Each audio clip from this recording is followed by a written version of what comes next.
అంటే వాళ్ళు మేడంని చేయి కట్టేసి నోట్లో గుడ్డ పెట్టేసి పెట్టడం జరిగింది. యూజువలీ అది ఒక మోడస్ ఆపరండి. ఇక్కడ అన్ఫార్చునేట్లీ మేడము ఆ ఒక సఫోకేషన్ వల్ల చనిపోవడం జరిగింది. ఆల్మోస్ట్ 1 year నుంచి అయింది. సో వాళ్ళ మదర్ కోసం ఇక్కడ సార్ వాళ్ళ మదర్ కోసం ఆమె రావడం జరిగింది. తర్వాత మదరు చనిపోయిన తర్వాత మళ్ళీ ఆమె కంటిన్యూ కావడం జరిగింది. అందుకు నేను ప్రజలందరూ కూడా మనం ఇంటికి వెళ్ళి ప్రచారం చేయడం జరుగుతుంది. నేపాలీస్ పట్ల మీరు అందరూ కూడా అప్రమత్తం ఉండాలి.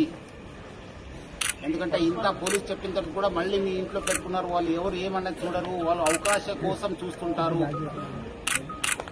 సో అందుకు ఇక్కడ ఒకటే కాదు, బెంగళూరులో అయింది, బాంబేలో అయినావు, పూణేలో అయినావు.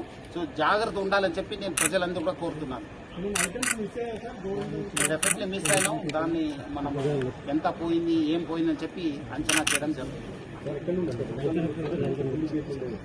ఇక్కడ నుంచి వచ్చారు, సైడ్ గేట్ ఉంది కదా, పార్క్ గేట్ నుంచి రావడం అది మనము వర్కౌట్ చేస్తున్నాం. కొన్ని వివరాలను నేను బయట పెట్టలేము, కొంత ఇన్వెస్టిగేషన్ కోసము మనం చేస్తున్నాం. డెఫినెట్లీ మీకు అప్డేట్ ఇస్తాను, చెప్తాను, మళ్ళీ చెప్తాను మీకు ఈవినింగ్ దాకా. మళ్ళీ give report. Okay. Thank you.